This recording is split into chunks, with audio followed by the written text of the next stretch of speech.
The office was a drab maze of cubicles and fluorescent lights, a familiar backdrop to the monotony that had become my life. I trudged through each day, existing in a haze of routine and beige personality. Little did I know, a storm was brewing, one that would shake the very foundations of my carefully constructed existence. "Molly, there's someone at the office you need to know about. He's been watching you," Beth whispered conspiratorially, her eyes alight with mischief. I blinked, taken aback by her sudden intrusion into my usual morning routine of mindless data entry. "What are you talking about?" I asked, unable to mask the bewilderment in my voice. Beth leaned closer, her voice dropping to a hushed tone. "Brandon, the new guy in accounting? I've caught him stealing glances your way more than once. I think he's got a bit of a crush on you." A flush crept up my neck as I processed her words. Brandon? The tall, dark-haired man who always seemed to avert his gaze whenever our paths crossed? The idea of someone harboring romantic interest in me was foreign, almost laughable. "You're being ridiculous," I scoffed, attempting to brush off her insinuation with a dismissive wave of my hand. Beth's eyes narrowed, and she let out an exasperated sigh. "Fine, don't believe me. But mark my words, there's something brewing there. You might want to start paying attention for once."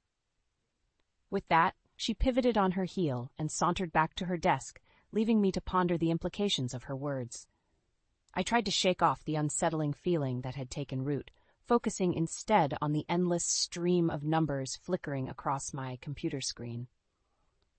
As the day wore on, however, I found my gaze drawn inexplicably toward the accounting department, searching for a glimpse of the enigmatic Brandon.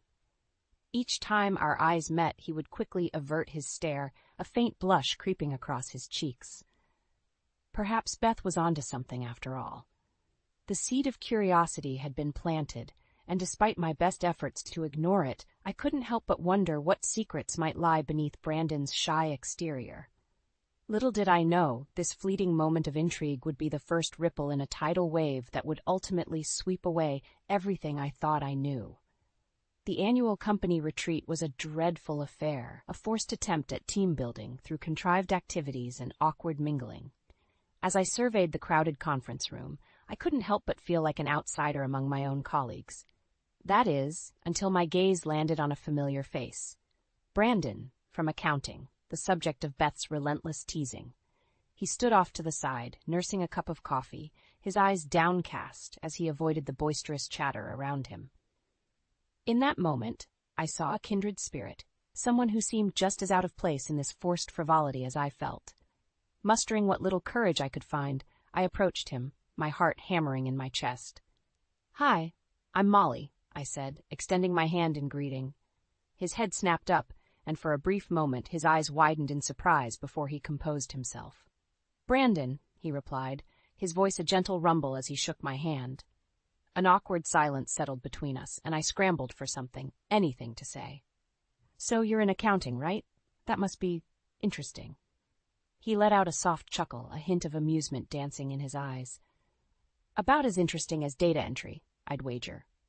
Relief washed over me as we fell into an easy banter, our shared disdain for the mundane aspects of our jobs serving as common ground. Before long, we had delved into a spirited discussion about our mutual love of classic literature, our voices carrying a newfound enthusiasm. As the day wore on, I found myself gravitating towards Brandon, drawn in by his quiet intellect and dry wit.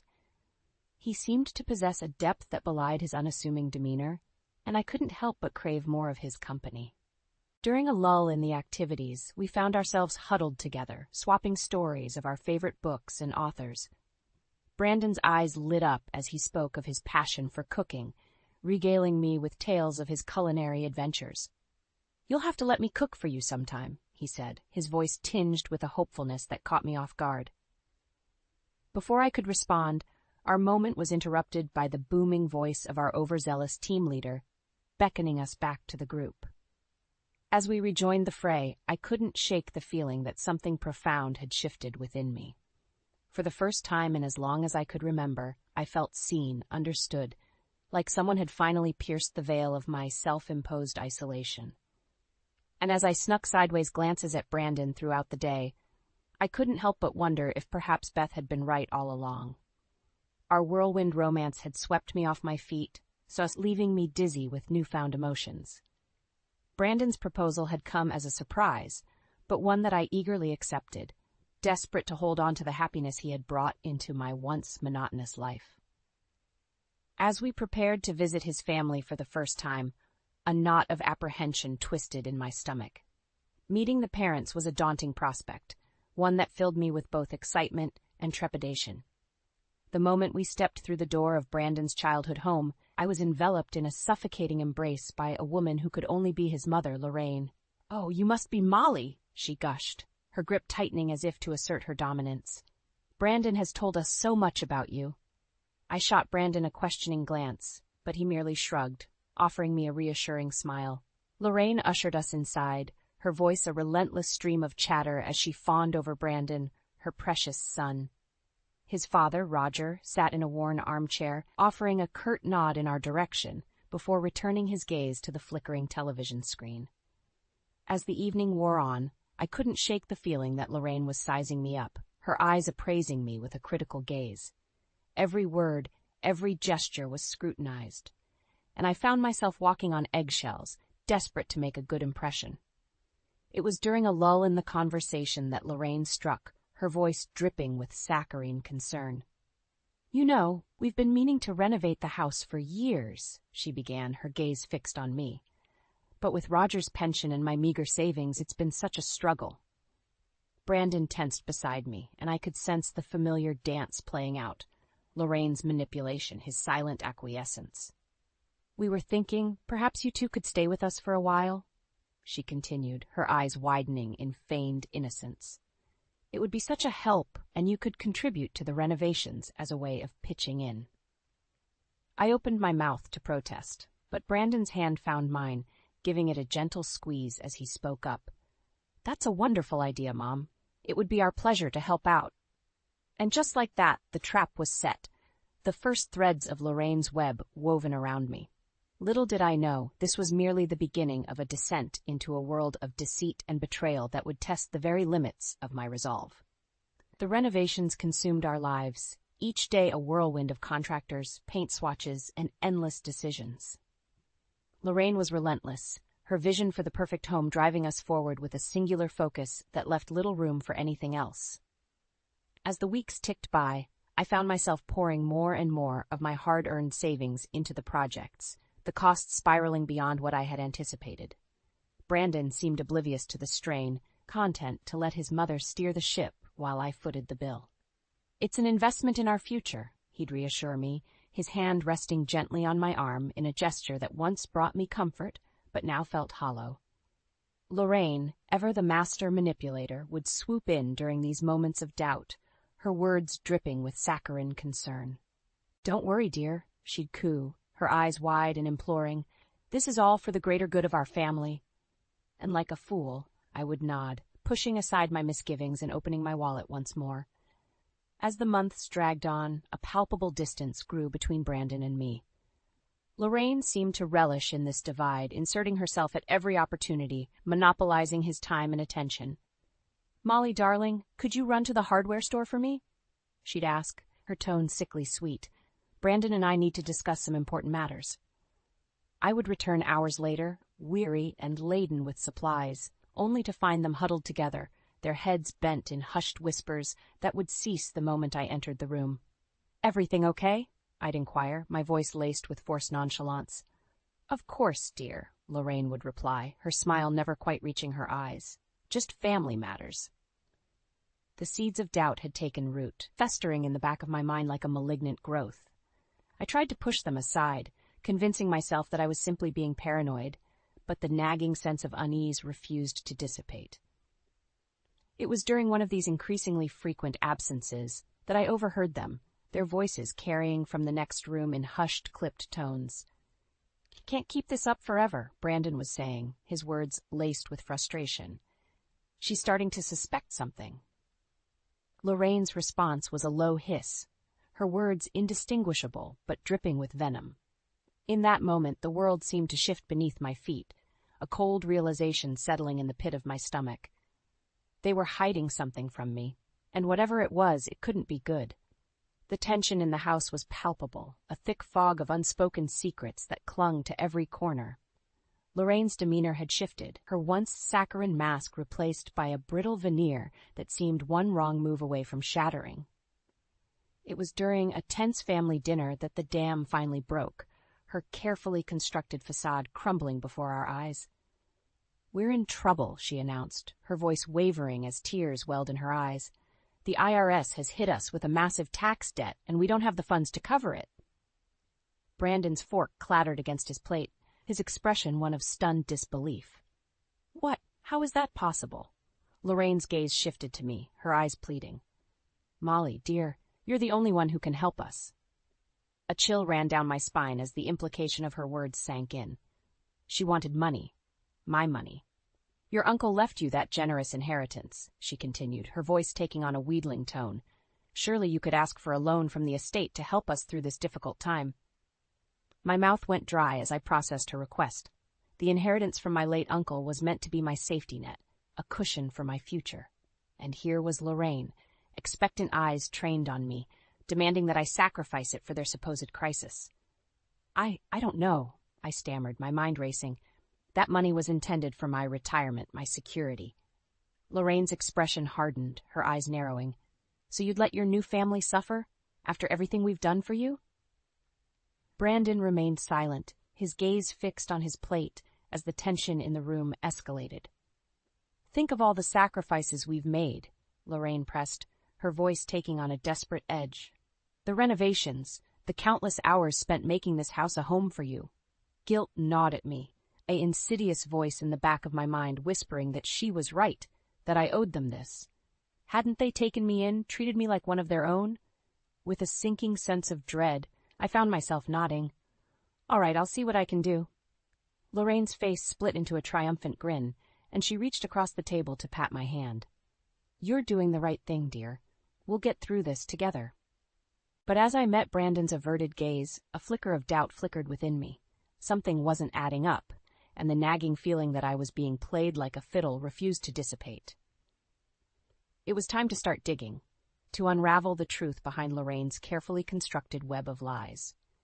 Because deep down, I knew that this supposed crisis was just the tip of the iceberg, and the real deception ran far deeper than I could ever imagine. The weight of Lorraine's lies bore down on me, suffocating me with their insidious tendrils.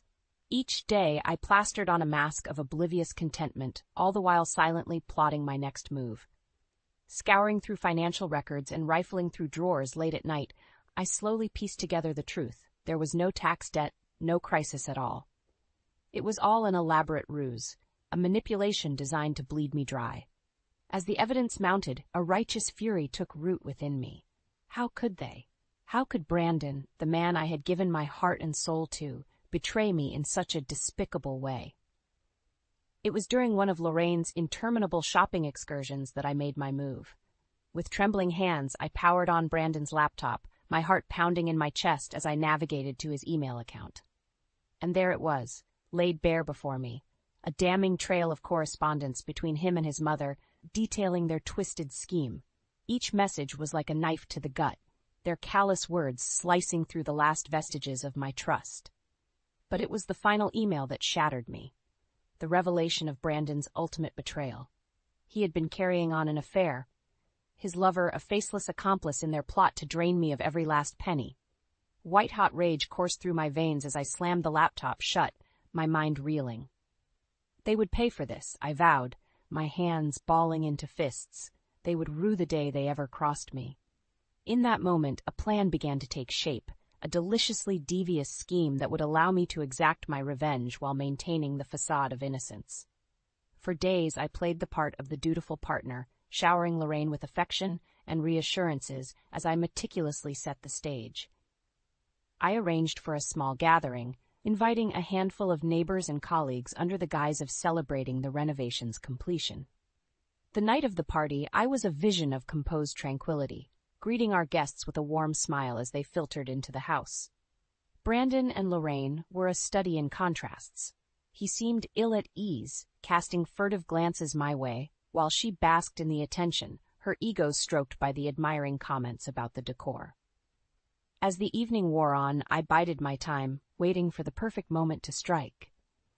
Finally, as the guests had settled into a lull of conversation, I cleared my throat, commanding the room's attention. "Before we continue," I began, my voice sickly sweet, "I have something I'd like to share with you all." Reaching into my pocket, I withdrew Brandon's laptop, the damning emails already queued up on the screen. "You see, my dear fiancé and his mother have been playing me for a fool," I continued, my tone hardening with each word. "Using me for my money, my inheritance, all while Brandon was carrying on an affair with this woman." I turned the laptop to face the stunned guests, exposing the incriminating messages for all to see. Lorraine's face drained of color as she collapsed into a nearby chair, her hands clutching at her chest. "Molly, please," she gasped, her voice a pitiful croak. "We can explain." But I was beyond explanations, beyond forgiveness. With a steely resolve, I turned to face the assembled guests, my eyes blazing with righteous fury. "I want every penny back," I declared, my voice ringing out like a death knell.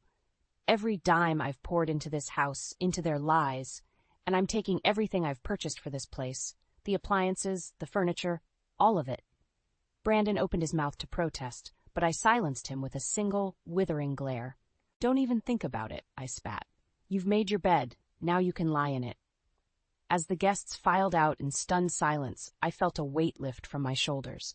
The shackles of their deceit had been broken, and I was finally free. They had thought to ensnare me in their web of lies, but in the end, it was I who had spun the most delicious revenge. And as I surveyed the wreckage of their shattered lives, I couldn't help but feel a sense of grim satisfaction. The reckoning had come, and I had emerged victorious. The aftermath of my public reckoning was a whirlwind of activity. As promised, I methodically stripped the house of every item I had purchased, from the gleaming stainless steel appliances to the plush living room furniture. With each piece removed, a little more of the weight lifted from my shoulders. Brandon and Lorraine were shells of their former selves, their smug arrogance replaced by a sullen silence as they watched their ill-gotten gains disappear before their eyes. Lorraine, in particular, seemed to wither under the harsh glare of reality, her once imperious demeanor crumbling into a pathetic display of groveling. "Please, Molly," she would plead, her voice a pitiful whine. "We made a mistake, but we're family. Surely you can find it in your heart to forgive us." But I was unmoved, my resolve hardened by the depths of their betrayal. I had given them everything, only to be repaid with deceit and manipulation.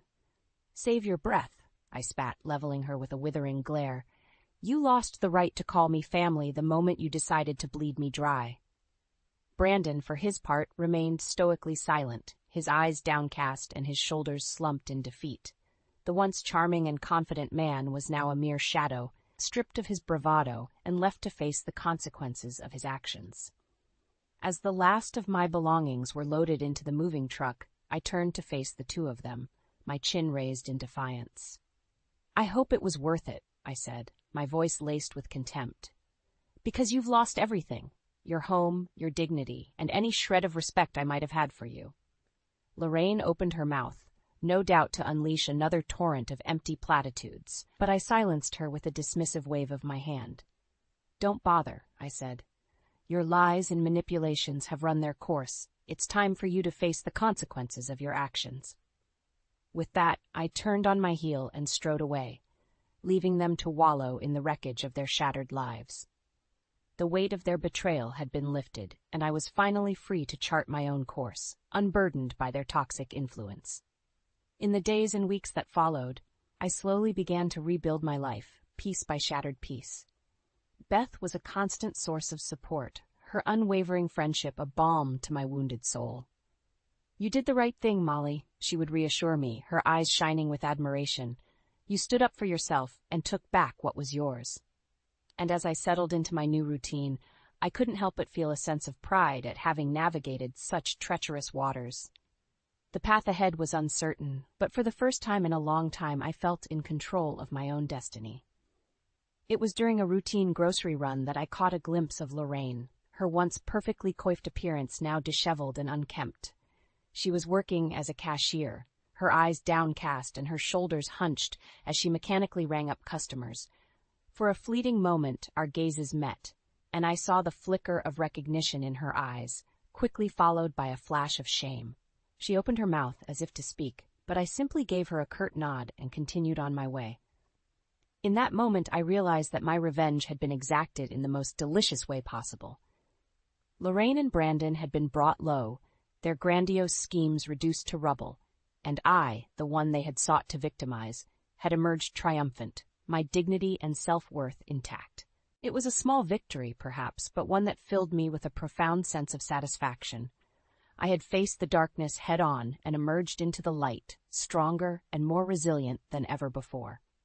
And as I walked away, my head held high, I knew that no matter what challenges lay ahead, I would face them with the same unwavering resolve that had carried me through this ordeal.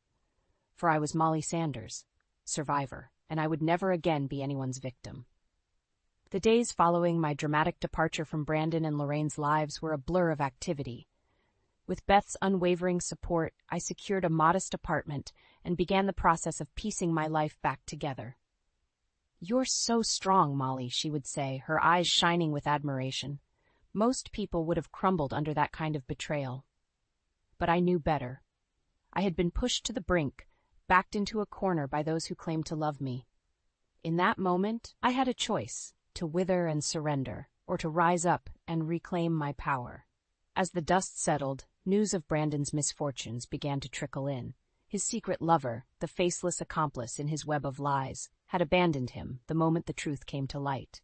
Faced with the reality of his financial ruin, she had cut her losses and fled, leaving him to face the consequences alone. A part of me felt a twinge of satisfaction at his comeuppance, but mostly, I just felt a profound sense of pity. He had sacrificed everything, his integrity, his humanity, for the promise of ill-gotten gains, and in the end, he was left with nothing. Lorraine, too, had fallen from her lofty perch. Word spread of her manipulative schemes, and the once respected matriarch found herself shunned by the very social circles she had once lorded over. As for me, I channeled my energy into a newfound passion: cooking. It had been a shared joy between Brandon and me, back in those halcyon days before the lies took root. Now, I reclaimed it as my own, pouring my heart and soul into crafting culinary masterpieces. It started as a simple blog, a way to document my journey and share my love of food with the world. But before long, it had blossomed into something more, a thriving online community of fellow foodies and kindred spirits. "Your story is so inspiring," they would gush in the comments. "You've taken something so painful and turned it into something beautiful." And they were right. With each new recipe, each meticulously crafted dish, I felt a little more of the darkness fade away, replaced by a newfound sense of purpose and self-worth.